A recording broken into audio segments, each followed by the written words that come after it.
Hi, Genies. It's Fisher. Before we get started, just a quick thank you for getting Extreme Genes to where it is today. We're on radio stations all over America, and our podcast is growing exponentially.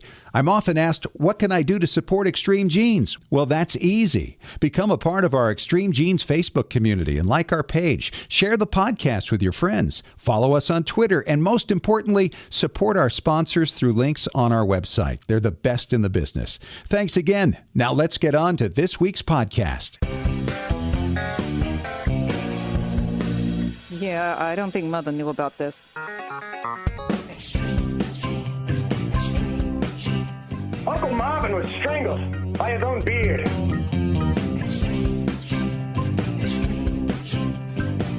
Yeah, you never saw it coming.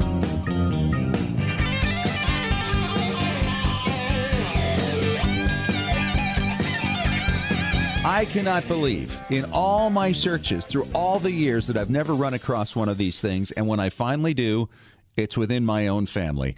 Hi, it's Fisher here, your radio root sleuth on Extreme Genes, America's family history show, the program where we shake your family tree and watch the nuts fall out. And this past week, I found this itemized invoice for the funeral of my great-great-grandfather. Yeah, it talked about the cost of the carriages to carry the mourners, the cost to embalm him. By the way, it's like $10 to clean him and embalm him. The cost of his grave was $5.25. I mean, it's insane stuff, and in 35 years of researching, I've never run into anything like that. Absolutely incredible. Hey, I'm excited about our guest today. We've got DNA Day going on again today. Paul Woodbury is going to be here from LegacyTree.com. He is a DNA results analyst for them, and he's going to tell you about a recent case where they were able to identify the birth father and birth mother of a woman who was born and adopted in 1916. Unbelievable. That's coming up in about 8 minutes.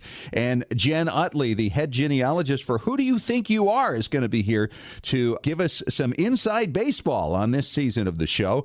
And that'll be coming up a little bit later on. And Preservation Authority Tom Perry talks audio and microphones as you prepare for the reunion season. But right now, let's head out to jolly old England and talk to my good friend, the chief genealogist of the New England Historic Genealogical Society and American Ancestors.org. David, Allen Lambert, how are your journeys going across the pond? They're doing great. It's a little different. Got that sleep deprivation going, but I'm caught up and I'm on England time now. Now, you were telling me off air a little bit, David, about some adventures you're doing in the nighttime there along the Thames River. Fill us in on this. This is incredible. Well, you know, I've been a lover of archaeology, and I have a couple of friends of mine. They call it mucking, or looking for pottery shards and things. Of course, the Thames has had occupation for thousands of years. And as the tide recedes twice a day, people will go out, and you can't dig, you can't use a metal detector, but you can surface hunt, and you can find pottery that goes back to the Roman era. And I thought to myself, no, there's no way. I've been there 3 times. I probably have about 500 pipe stems from colonial pipes, some with the bowls still attached to them, pottery that's from the Roman era to the Tudor era, a lot of the small little pieces of Victorian. But the really disturbing thing, and something I won't be bringing back, are the bones. The bones? The bones, yeah. There's probably a good share of animal bones, but I might be seeing some of the ancestors of our listeners. Oh. Just coming up to shore and going back. And this happens every day. Every day. Every day. Twice a day. Yeah. Yes. And so these remains have been in there forever. They have. The bones are like chocolate brown, and they're obviously not recent. I mean, they're water worn and stuff, but it's been interesting. But the NEHGS tour to London has been great. We've gone to the London Municipal Archives. We've just finished up 2 days at the Society of Genealogists, and we'll be heading to the National Archives in Kew for the last 2 days of the tour. Then I take off on my own genealogical adventures. But there's been a lot of adventures going on in the press in England, DNA related. Did you see the story about the Archbishop of Canterbury? Yes, incredible story. And he's being very open about it. Fascinating find for him. It really is. I mean, obviously, this DNA has opened up that, well, his mother would admit that there had been a little liaison after a little bit too much drinking with Sir Anthony Montague Brown, who, ironically, was Churchill's last private secretary. Right. And he only died, in 2013? Yeah, he was like about 89 years of age. So there was almost a chance he could have met him. But yeah, it's crazy. Another exciting story is a World War II veteran out here from England at the age of 100 took a 10,000-foot skydive. He was a veteran of D-Day, and he decided for his birthday he wanted to go skydiving. So my hat's off to Verdon Hayes. Well, I'll tell you, there's a lot of things that are interesting, but when you get to meet our listeners at Who Do You Think You Are, thousands of miles away, and that included 2 listeners from Germany. Wait, you're talking about Extreme Genes listeners from Germany. That's awesome. Extreme Genes listeners from Germany. I didn't think the antenna went that far. Those podcast listeners are finding us from everywhere. Yeah. Timo Kreck, he was there with another friend, Sebastian, and they're both listeners of Extreme Genes. And I got to interview them. I interviewed also a interesting fellow by the name of Andrew Tatham. Andrew is an author of a book he worked on for 20 years called A Group Photograph. He found a World War I photograph for his great-grandfather, a group picture, and researched everybody in the picture. What a great idea. It's great. I mean, it's absolutely great because I tell people all the time, you have to adopt the regiment. Yes. In this case, he's adopted 46 individuals from this photograph and tracked them all down. Unbelievable. That's kind of a Jen tip, but my Jen tip for this week is go out and have a portrait painted of your family. Create a family legacy heirloom that you can pass on forever. And it doesn't matter if it's an amateur artist or a professional artist.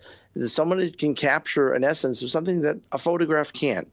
And Julia Sterland, who is an artist in England, was painting portraits for free with a small donation to the Marie Curie Foundation, which is kind of like hospice here in the States. Right. And I got a portrait painted by her, and I'm going to treasure it. It's a great thing. Post it. We got to see it. Well, I will. I looked at it and I was like, oh my gosh, did that in like 20 minutes.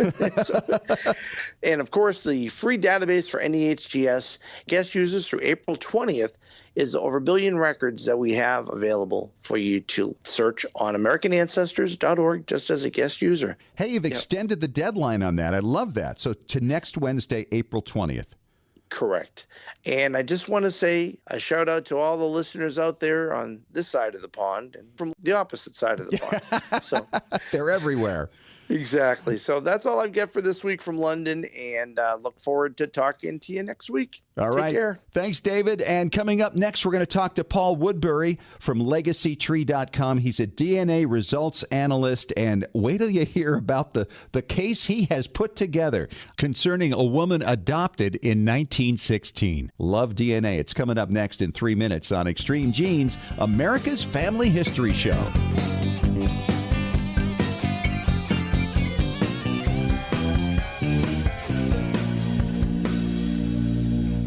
You know, everybody needs a place of their own to plant their family tree, preferably one that no one else can mess with and only you can control. That perfect place is Roots Magic. Roots Magic has been a family history standard for years, and now Roots Magic 7 is on the market. It's an award-winning genealogical software program which makes researching, organizing, and sharing your family history easy. You can start from scratch or import data from other software or even Family Search. Roots Magic also automatically finds records relating to your ancestors from MyHeritage, Family Search, and soon Ancestry and Find My Past. You can use it to create beautiful charts, reports, and books. And have you ever thought about making your own family history website? Roots Magic can make that happen too. And of course, there are free videos, guides, and technical support to help you along. Isn't it about time you planted your family tree? Whether you're a beginning genie or experienced professional, Roots Magic is the perfect tool for you. When someone asks, what is Forever.com, I tell them it's a new kind of digital storage, like for your photos and documents and all the family memories. And they always shoot back with, well, that's not a very new thing. There's Facebook, Shutterfly, Flickr. Then I say, oh, but on Forever, you own all your content. There's no third-party ads, and it's guaranteed for your lifetime, plus 100 years. Do the others do that? Okay, so like I said, Forever.com, a new kind of digital storage. You are the chief memory officer of your family. You get that frantic phone call about the reunion in 2 days and they need the slideshow, and you're ready because you use forever.com. Photos, news clippings, heck, you automatically upload the photos on your cell phone every day.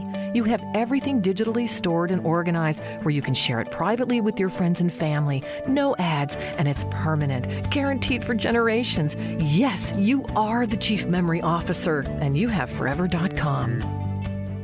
Extreme Genes is sponsored in part by 23andme.com, a personalized genetic service that helps you understand what your 23 pairs of chromosomes, your DNA, say about you. 23andme.com gives you a snapshot view of your DNA with more than 60 detailed reports on your health, traits, and ancestry, plus tools to explore and compare your DNA with family and friends. 23andme.com is the first and only genetic service available directly to you that includes reports that meet FDA standards. Here's how it works. Order your DNA kit from 23andme.com. Provide your saliva sample from home and mail it back to a CLIA-certified lab. Then you'll be notified when your reports are ready online. You'll also receive ongoing reports as new genetic discoveries are made and as 23andme.com is able to clear new reports through the FDA. See why more than 1 million people are experiencing their genetics with 23andme.com. Order your DNA kit today at 23andme.com.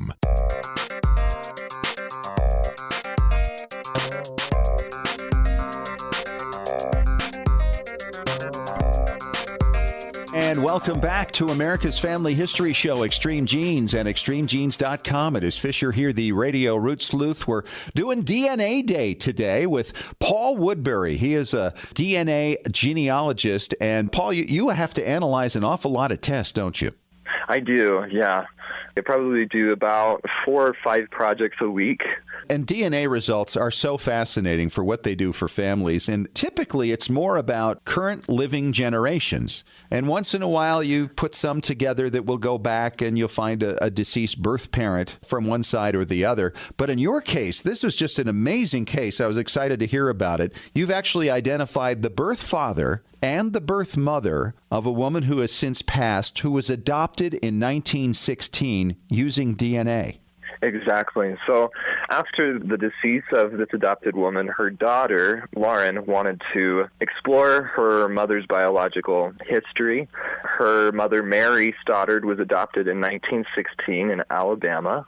And typically with adoption cases, you can begin by looking for case files and documents that might reveal the parents. But in this case, the organization that handled Mary's adoption is no longer existent, and their records were destroyed. So really, DNA was the only option that we had to really explore the biological parents of Mary Stoddard. And this time, you not only did an autosomal, you were able to isolate the X chromosome. Now, I don't have a lot of knowledge about how this works. Explain a little to us about X chromosomes and DNA tests. And by the way, people, if you haven't done one before, it's a simple thing to do. You spit in a cup and you send it in. That's all there is to it. And then you can analyze a lot of this. And then if you need people like Paul at legacytree.com, they can help you out.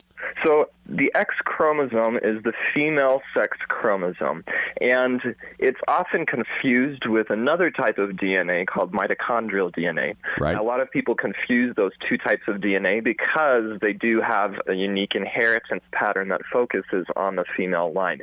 Now, mitochondrial DNA is located in a completely separate part of the cells, and with your mitochondria, which are kind of the powerhouses of the cells, and it's passed along the direct maternal line. So it comes from your mother's mother's mother's mother. Right. The X chromosome, meanwhile, is part of the nuclear DNA, and it's a sex chromosome. Males receive one X chromosome from their mother, and females receive one X chromosome from their mother, and they also receive one from their father.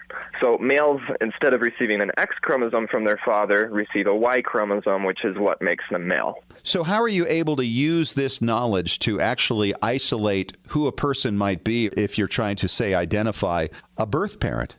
Okay, so the X chromosome, because it follows this pattern of, males will receive one X chromosome from their mother and females will receive one from their mother and one from their father, it means that we can limit the number of possible ancestors that shared X DNA may have come from. So if you have an X DNA match, then that severely limits the possible candidates that could have contributed that common DNA. And that's what we're interested in when we're doing genetic genealogy, is we're looking at that shared inheritance of genetic material. So if you have shared inheritance of DNA on the X chromosome, then we can identify the possible candidates that may have contributed that DNA. So it acts as another elimination factor. It does. And the X chromosome doesn't require its own test. Each of the DNA testing companies offers an autosomal DNA test, and as part of that test, they will test some markers on the X chromosome. I see. Okay, so what was the case here then? You had a woman born in 1916, set out for adoption. Then theoretically, the birth parents disappear into time. So what did you have to do? Exactly. So what we had to do is first we looked at the client's genetic matchings.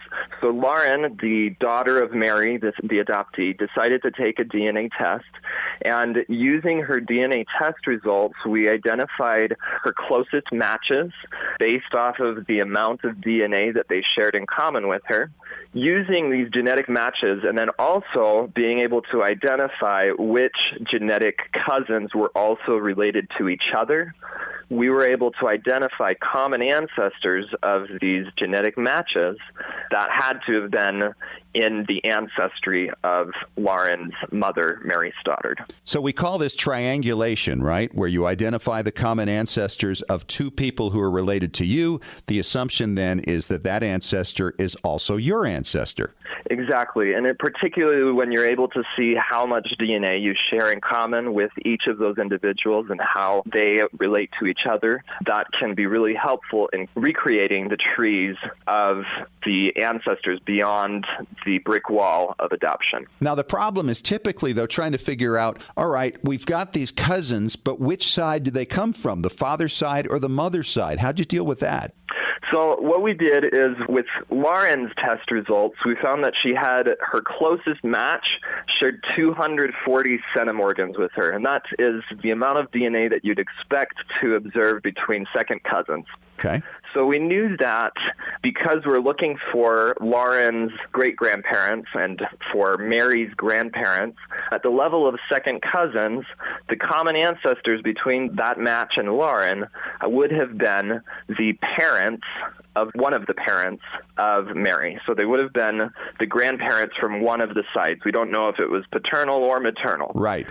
So Lauren's closest genetic match was the great-grandson of a man named Joseph Jones. Okay. And he was the son of Levi Jones and Julia Rockwood. And Levi Jones and Julia Rockwood were the common ancestors between two of the client's genetic matches. One was an estimated second cousin and one was an estimated third cousin. So based on that, we know that two of the grandparents of Mary were Joseph Jones and Laura Adams. Right. We next looked at some of her other matches, and we determined that they were not related to the Jones or the Adams family. And so it was from a separate part of the client's biological family tree. And using those matches, we also were able to follow a similar process to determine that one of Mary's parents was a daughter or a son of Marion Smith and Alice Rogers. Got it. Now, Joe Jones and Laura Adams and their family lived in northern Alabama in the town where Mary was supposedly born. And Marion Smith and Alice Rogers and their family also lived in the same town. So our next step was to identify which couple were the paternal grandparents of Mary and which were the maternal grandparents of Mary. Right, right. And this is a huge step because even if you couldn't identify which of the children of these grandparents were the parents of your people, at least you have a line to work with, right? Yeah, so even within just the first few hours of research, we were able to identify each of the grandparents of this adoptee. Okay, now you have to narrow it down among the children of these and figure out, was it the father's side or the mother's side with these couples, right? Yeah, exactly. So in this case, Joe Jones and Laura Adams had 5 children. 2 boys, Charles and Joseph, were the 2 boys, and then there were 3 daughters. Okay. And we knew that Martha could not have been the mother of Mary because she was the ancestor of the client's closest match. So if she was the mother, then Lauren and her closest match would have shared a lot more DNA in common. So we could eliminate Martha as a candidate to be Mary's mother. We also suspected that it wasn't going to be Lula because she would have only been about 13 years old at the time of Mary's conception. She's out. So she's out. So that left us with 3 candidates, namely Charles, Joseph, and Jenny. So either Charles or Joseph was the father of Mary or Jenny was the mother of Mary. Got it. So the other couple had 10 children. Oh, boy. Well, let's not go through every one of them and how it worked out, but how do you figure out then the father's side, the mother's side, and who they were? So we figured it out by transferring the client's DNA test results to gedmatch.com. Yes. It's a third-party site which allows analysis of the shared segment data. And through analysis of one of the client's matches who shared a segment of DNA on the X chromosome, we were able to determine the identity of Mary's parents. So if Mary was the daughter of Lou Smith and Jenny Jones, then she could have inherited her ex-DNA from just 3 people. Either she received it from Alice Rogers, Julia Rockwood, or Laura Adams. She couldn't have inherited any of the DNA from Celesta Wood. However, on the other side, if Mary was the daughter of Charles Jones and Betty Smith, then she could have inherited ex-DNA from Laura Adams, Celesta Wood, or Alice Rogers. Right. Since we know that she inherited ex-DNA from Celesta Wood based off of her ex-DNA match, we know that she had to have been the daughter of Charles Jones and Betty Smith. Wow. Does this stuff keep you awake at night? Sometimes. Yeah. And we should mention, by the way, you've been using pseudonyms for the names to protect the identity of the people involved. Yes. But what an incredible journey, not only for the clients, but for you to go through this. It's mind-racking, isn't it? Yeah. So it was a really exciting project to work on. All right. Great stuff. Paul Woodbury with LegacyTree.com. He's a DNA analyst. And Paul, I appreciate it, and I hope you'll come on again sometime. All right. Thank you. And coming up next, we're in the middle of another season of Who Do You Think You Are? Who's on the show? What are some of the behind-the-scenes stories? We're going to try to pry some of those out of Jenn Utley, head genealogist for the show, coming up in 5 minutes on Extreme Genes, America's Family History Show.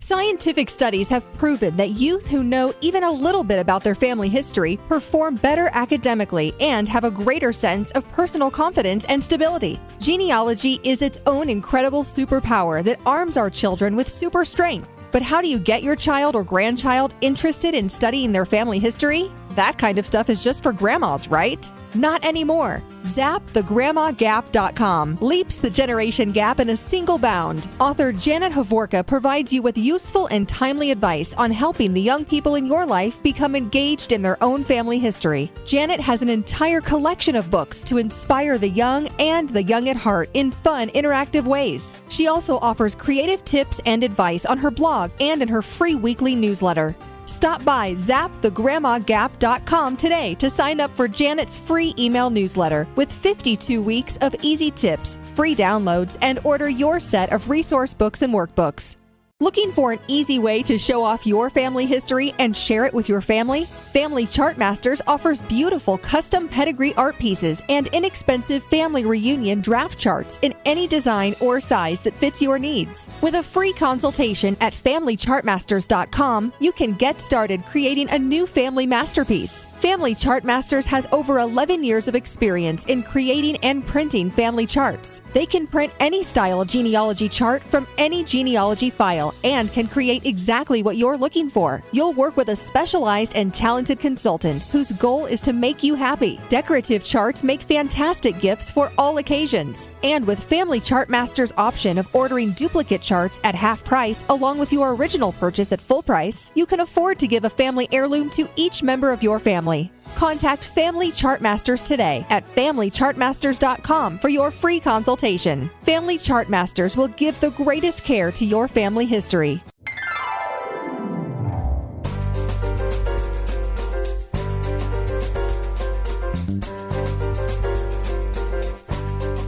And welcome back to Extreme Genes, America's family history show on ExtremeGenes.com. It is Fisher here, the radio root sleuth, and another season of Who Do You Think You Are is going on right now on TLC. And I have my good friend Jenn Utley from Ancestry.com on the line with me right now. She is one of the well, you're the head genealogist, not one of them, Jenn. You're overseeing this entire operation. How's the season going so far? Oh, it's going really great so far. We're pretty excited about it. Well, you've got a good list of people this season. Katie Segal coming up this coming weekend. And, of course, she's married with children and has made her name doing that. And I bet you've got some incredible stuff to share with us about that episode. Right. So Katie's always been known for her larger-than-life characters, like Peg Bundy and what she does on the Sons of Anarchy show. But it's really interesting to see the contrast of what she's like in real life, because she's really a grounded, down-to-earth kind of person. So that makes it a really interesting thing to see her and how she responds on Who Do You Think You Are. So her episode that is coming up, it's the very first episode that ever got me a little bit teary-eyed before the first commercial break. Are you saying you're a hard and crusty person? Come on now. No, I tend to get teary-eyed on these things, but it's never been that early in the program. It's really interesting because her mother died when Katie was really young, and so there's not a lot she knows about her mother and her mother's family, so she really wanted to look into that. So the very beginning of the episode is really just an investigation, just one generation back, talking about her mother, and that's where I got a little teary-eyed. And how far back did you manage to take it, and where to? So she's going to start out in New York talking about her mother, but eventually she's going to find herself in the middle of a tragic story in Pennsylvania long before the Revolutionary War.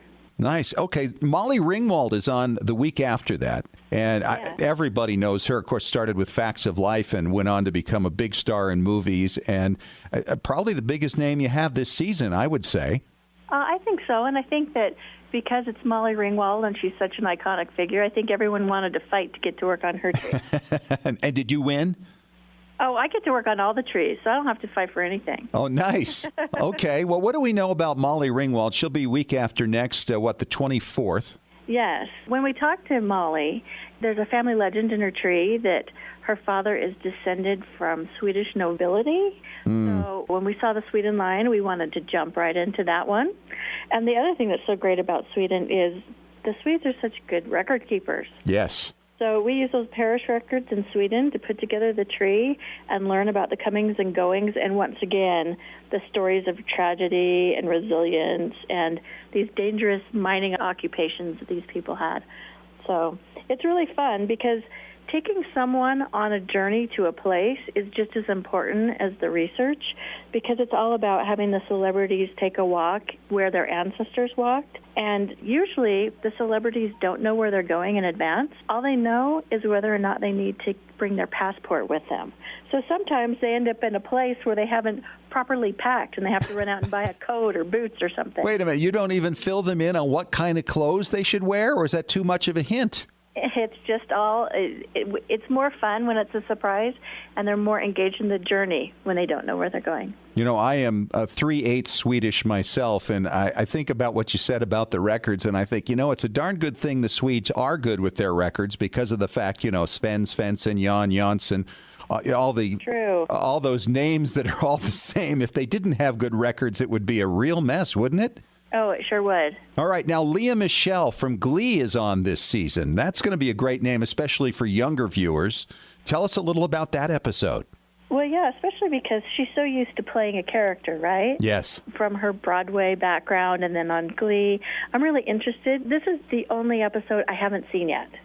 So I'm really interested to see how she responds when the story isn't about her as a character, but she is one of the characters in the story. Her research is really amazing. We had to really call in some expert researchers on some highly specialized language to uncover the immigration story of her ancestors, which is fabulous. This is the one of all of the 6 this season that I've been the most excited to see. And so it's just killing me that I haven't seen it yet. Now, wait a minute. You're talking about a very specialized language. Can you reveal what that is? I can't. You're going to have to watch the show to see. You're killing me. I'm thinking she had to have been from some northern Russian frontier or something. Yes, I learned so much just working on her tree. How far back did you manage to get it? You can tell us that much. Hers doesn't go back super far. It's more of an immigration story.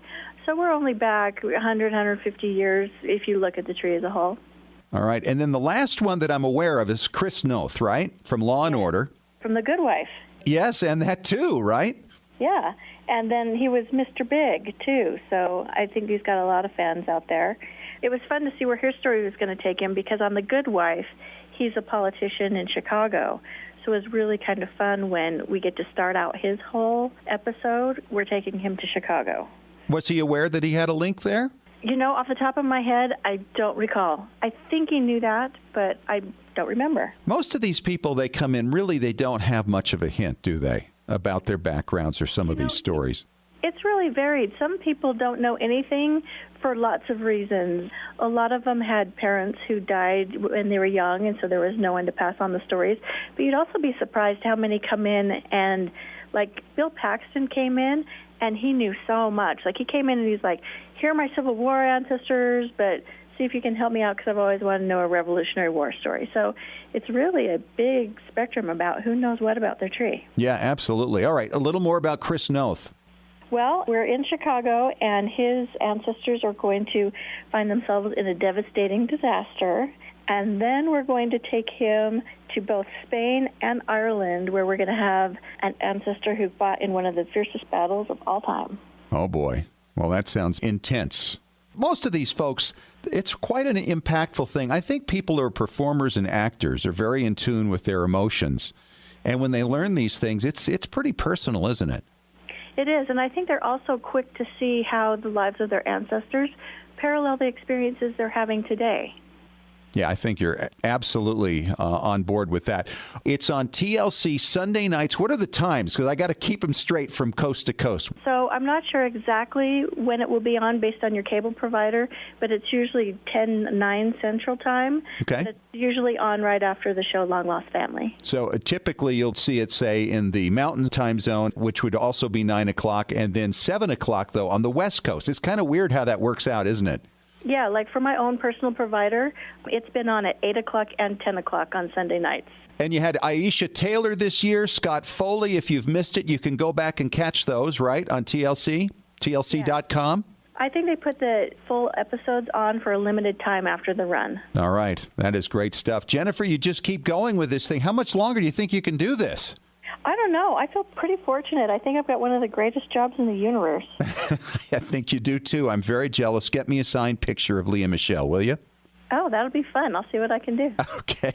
Jennifer Utley from Ancestry.com and another great season of Who Do You Think You Are? Thanks, Jennifer. You're welcome. Hey, it's exciting to see how interest in family history keeps growing. And because of that, I've got a couple of shout-outs to do today. One is to Mark Jones and Tom Parker. They're the guys that run News Talk 1490 and FM 1077 in Vicksburg, Mississippi. They've just added Extreme Genes to their Sunday night lineup at 6 o'clock. We are thrilled and honored to be on your station, guys, so thank you so much. We also want to give a shout-out to Victoria Holshevnikov in Dobrush, Belarus.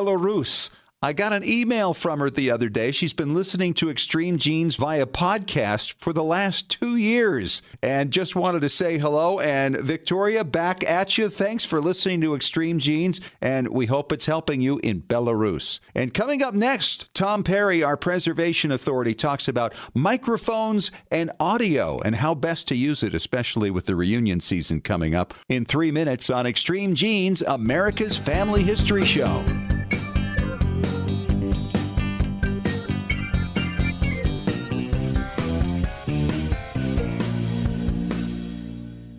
Legacy Tree Genealogists is a proud sponsor of Extreme Genes. Based in Salt Lake City, Utah, near the world's largest family history library, we've been working with genealogists all over the globe since 2004 to track down records, find your ancestors, and the stories that bring your legacy to life. We also analyze DNA test results, help you join lineage societies, and find missing cousins or heirs to property. Legacy Tree is the recommended research partner of MyHeritage.com and is the world's highest client-rated genealogy firm. Call us toll-free at 1-800-818-1476. Call now or register online to get a free estimate. Learn from our free genealogy tips on our blog at legacytree.com/blog. Even experienced researchers can benefit from our proven and experienced staff of specialists who can bring new approaches to old problems. Legacy Tree Genealogists. We do the research. You enjoy the discoveries. legacytree.com. You know, everybody needs a place of their own to plant their family tree, preferably one that no one else can mess with and only you can control. That perfect place is Roots Magic. Roots Magic has been a family history standard for years, and now Roots Magic 7 is on the market. It's an award-winning genealogical software program which makes researching, organizing, and sharing your family history easy. You can start from scratch or import data from other software or even Family Search. Roots Magic also automatically finds records relating to your ancestors from MyHeritage, Family Search, and soon Ancestry and Find My Past. You can use it to create beautiful charts, reports, and books. And have you ever thought about making your own family history website? Roots Magic can make that happen too. And of course, there are free videos, guides, and technical support to help you along. Isn't it about time you planted your family tree? Whether you're a beginning genie or experienced professional, Roots Magic is the perfect tool for you. Did you know that Family Search Family Tree is available through a powerful new mobile app experience? That's right. Now you can view, edit, and even add information to ancestors in your family tree whenever and wherever you are. You no longer need to wait to get home or make a date with your computer to view or update your family tree. You can add details to your tree when visiting with family or when capturing details from a trip to the cemetery. You can share new family history discoveries from classroom settings. You can even make the most of your time when waiting for doctor appointments or car repairs. Get started today by downloading the free Family Search Family Tree app to your Apple or Android device. Visit familysearch.org/tree app to get the Family Tree app for free. Exploring and expanding your family tree has never been more convenient. Visit familysearch.org/tree app to download the Family Search Family Tree mobile app today.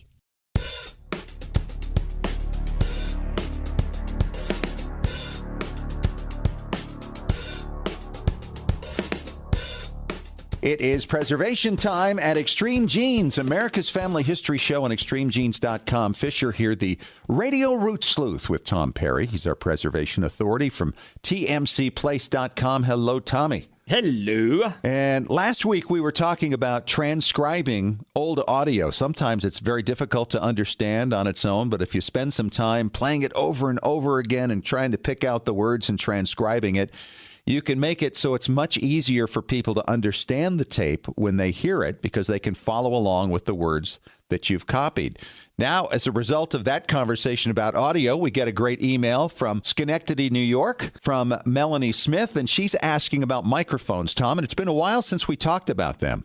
Back in the old days when I was back in college, I would hear all the times when I was working on different TV productions, oh, don't worry about the audio, we'll fix it in post. And it's like, don't worry about it, we'll fix it in post. Well, that's what the TV engineers say. Yeah. So I actually went to Full Sail University in Florida to learn more about audio and found out it's best to do it right in the first place and fix it in the mix. Well, imagine a movie without the music behind it and how it would affect the mood and the feel of the whole thing. Oh, some of these B-grade movies just drive me nuts when the audio's bad. In fact, we actually did an experiment. We had a movie where we went in and tinkered with the soundtrack a little bit and had a focus group that we showed one movie to, had them review it, showed the other movie to. The movies were exactly the same. The only thing was different, the soundtrack. And the difference is rating it 1 star, 2 star, up to 5 stars was tremendous difference. And all we did was change a little bit of the background music and things like this, where the content never changed. Almost everybody nowadays has an iPhone or some kind of a smartphone, and you can download some really good apps that are good at recording. But one thing you got to realize is the microphone on your smartphones are made for you just talking right to them. It's not really an omnidirectional microphone. Right. It's not really that good. So it's basically about your budget. We have people that call in and say, hey, I want to do such and such, but I've got a limited budget. Just remember, it's better to do something now than wait and maybe you'll be gone tomorrow. If you're in the position where you're doing a lot of this, you're going to family reunions, you want to get some real good killer audio, there's one microphone out there that's really good, and I've mentioned these people before. Go to videomaker.com. They have all kinds of good stuff. They have webinars that you can attend, but they have this one microphone that they review that's really, really nice. If you want to go in and do an Amazon search, just type in B as in boy, 00TV90DX0. And it's a great microphone. It's kind of pricey. It retails for about $600. But you can pick it up for under $400 on Amazon. And you think, wow, $400 is a lot of money. Well, if you're doing family reunions, you have a budget. And this isn't something that's a one-time thing. Right. You can set it up. Different family members can check it out for when they're doing their own family reunions.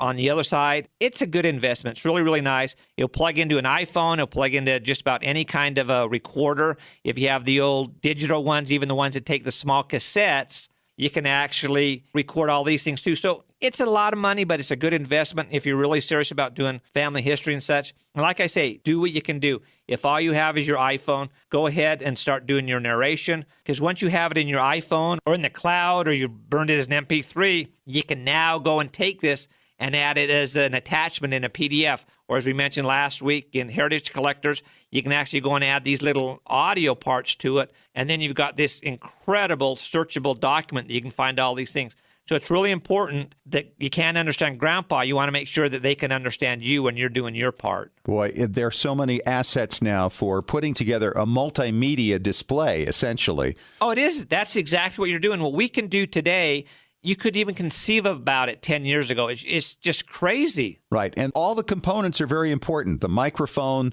the video, and the enhancement of the audio that you get. Exactly.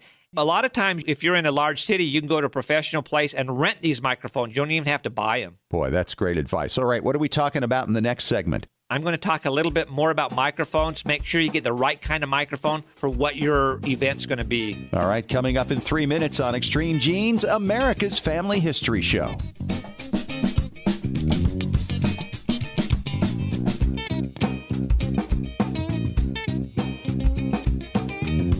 Looking for an easy way to show off your family history and share it with your family? Family Chartmasters offers beautiful custom pedigree art pieces and inexpensive family reunion draft charts in any design or size that fits your needs. With a free consultation at FamilyChartmasters.com, you can get started creating a new family masterpiece. Family Chartmasters has over 11 years of experience in creating and printing family charts. They can print any style genealogy chart from any genealogy file and can create exactly what you're looking for. You'll work with a specialized and talented consultant whose goal is to make you happy. Decorative charts make fantastic gifts for all occasions. And with Family Chartmasters' option of ordering duplicate charts at half price along with your original purchase at full price, you can afford to give a family heirloom to each member of your family. Contact Family Chartmasters today at FamilyChartmasters.com for your free consultation. Family Chartmasters will give the greatest care to your family history. When was the last time you heard your grandmother's voice or saw your family enjoying life back in the 1950s or 60s? If the reason is you haven't known what to do with your old recordings, videos, and films, here's your answer. The Multimedia Center in Salt Lake City. We brought in a video project to the Multimedia Center, and overnight they duplicated it to DVD so we could meet our deadline. The Multimedia Center, 2870 East, 3300 South, Salt Lake City. Open Monday through Friday, 10 to 6. Call 801-483-1717 or go to transferduplication.com. TLC.com. Scientific studies have proven that youth who know even a little bit about their family history perform better academically and have a greater sense of personal confidence and stability. Genealogy is its own incredible superpower that arms our children with super strength. But how do you get your child or grandchild interested in studying their family history? That kind of stuff is just for grandmas, right? Not anymore. ZapTheGrandmaGap.com leaps the generation gap in a single bound. Author Janet Hovorka provides you with useful and timely advice on helping the young people in your life become engaged in their own family history. Janet has an entire collection of books to inspire the young and the young at heart in fun, interactive ways. She also offers creative tips and advice on her blog and in her free weekly newsletter. Stop by ZapTheGrandmaGap.com today to sign up for Janet's free email newsletter with 52 weeks of easy tips, free downloads, and order your set of resource books and workbooks.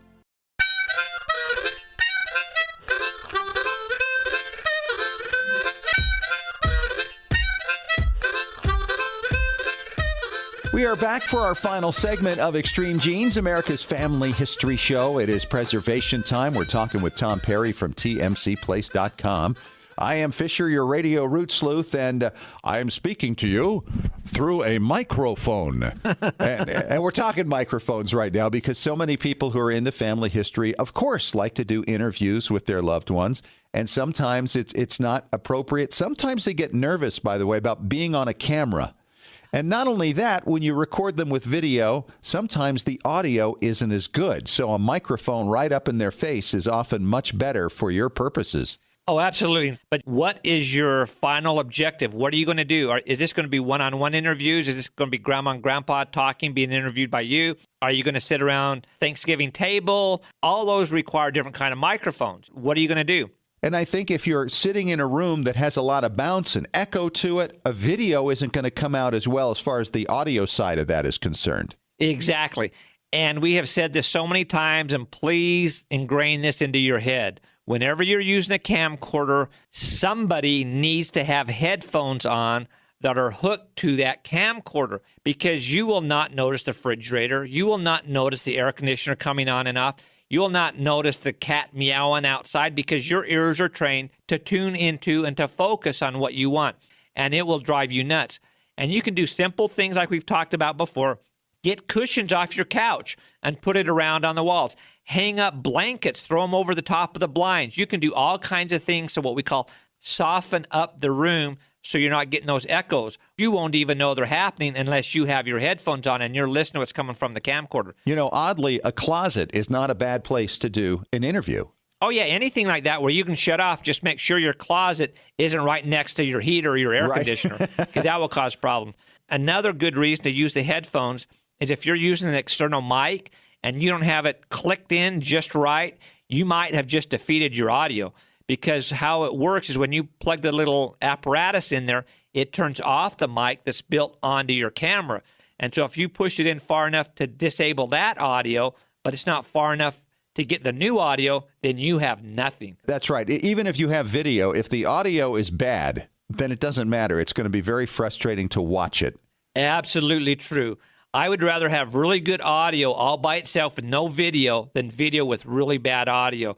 So make sure you get the right kind of microphones. If you are sitting at a dinner table, the best kind of microphone is what they call a PZM, pressure zone microphone, because it basically turns your table into a giant microphone. So no matter where somebody's sitting around the table, it's going to pick them up. And remember, you don't have to buy all these microphones. If you're in a major town, there's got to be pro audio places that you can rent these microphones from. Even if you live out in the boonies, contact the big city, and microphones are really inexpensive to ship. Overnight shipping on a microphone that weighs under a pound isn't going to be that expensive. Go to videomaker.com. You can get some good tips there. Go to mixmagazine.com. You can get some good tips there. But make sure if you're just doing an interview, you have a good lavalier mic. If you're doing a big group of people around a nice hardwood table, use a PZM.